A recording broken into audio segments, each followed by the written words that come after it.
Well, have you been out in the garden, tidying things up, doing some fall cleanup? I actually want to leave the leaves because they hide all the dead spots in the grass. Make sure you know which plants to trim and which to leave alone, Kara. Melissa Cole met up with a landscape designer in West Hartford to learn more. Take a look. This is my mom's garden. She's been working on this for about 45 years, and she's pretty much done it all herself. Landscape designer Jennifer Mooney and her mom may be professionals, but they have easy tips for all of our gardens. It's time to start thinking about what you're going to put to bed for the winter, what you're going to keep, and basically the purpose is for next year, how you're going to have your garden looking as great as possible for the spring and summer next year. Now, is this also the time to plant? Do we still have time to plant things? Absolutely. It's a great time to plant. You can plant right up until the ground freezes. Tip number 1, if you have azaleas or rhododendron, don't touch them in the fall. The time to prune an azalea or a rhododendron is within 4 weeks of their bloom time, because they make their buds for next year right after they've finished blooming. A good rule of thumb, prune them by the 4th of July. If we were to prune this back now, we would get rid of all of the buds for next spring. Oh, all right. So you really don't want to touch those. Tip number 2, prune roses in late winter. The trick with keeping your roses well kept is pruning them when they go dormant. When do they go dormant? Towards the end of the winter, believe it or not. Oh, wow. Yes. A lot of people right now have what are called knockout roses or shrub roses. This is a version of a shrub rose called a drift rose. And if you mess with them during the summer, they'll just keep growing in weird ways. But if you cut them back once in the early spring, late winter, and you don't touch them, they should have a really nice shape all summer long and then continue to bloom. So if you plant it now, you'll have roses in the spring and summer? Yes, all the absolutely. way up until the fall? Yeah, depending on the type of rose you get. So if you get a knockout rose, which is a repeat bloomer, yeah, you'll have roses. These will probably, depending on the weather, will go right into November. Wow. Yeah. Tip number 3, don't overthink your hydrangeas. All right, Jen, I feel like for me and for all of my friends and everyone I know, we all just want to know how to take care of the hydrangeas. The great mystery of the gardening world. I mean, they're a pretty easy plant if you just think a little bit less about them, I think. I think Really? people are Okay. always worrying about hydrangeas and blooms, and you know, the fact of the matter is they are a little bit finicky.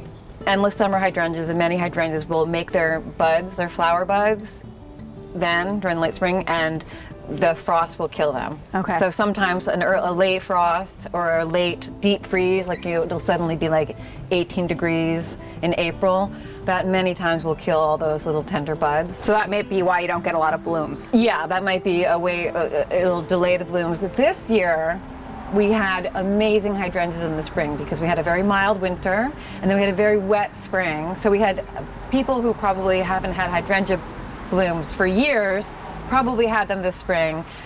But then we had a terrible drought. Yeah. And so a lot of the buds sort of just like frittered out because they got very dry, because hydrangeas love water. Hydra Yes.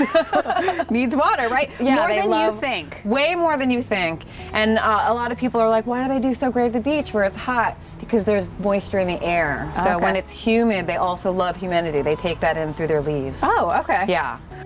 Water them every day and prune them only in the springtime. Cut any brown stalks all the way down to the bottom. This will make the plant healthier overall. Tip number 4, dig up your dahlias and replant them next year.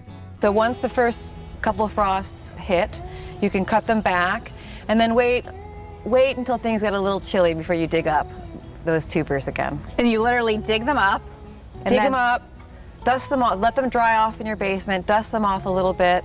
The trick is to keep them dry. Okay. And then they'll remain dormant for the winter, and then you can plant them again in the spring. And they'll come up again and again? Yeah, they'll come up again and again.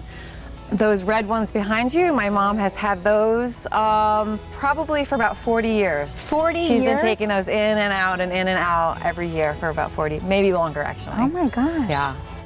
Tip number 5, it's a great time to divide perennials. So Jen, a lot of people have hostas in their yard. Yeah. And they kind of grow, right?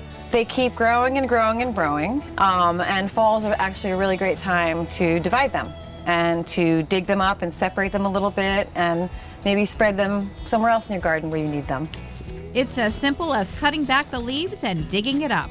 So once you've dug it up, you're going to want to separate it with any sort of cutting device you have. I like to use a sheetrock knife. It's great for cutting up hostas.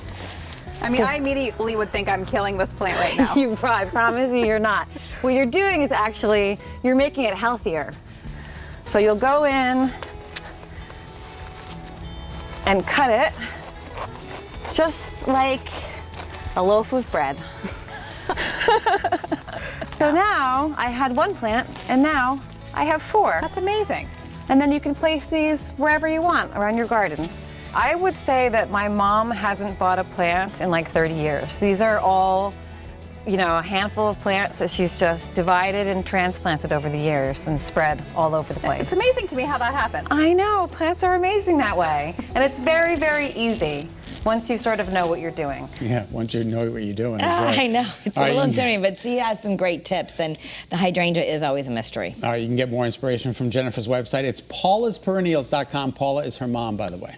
Well, Mom's done an amazing job. Can you imagine all 40 those years? plants just from cultivating your own garden? It's wild.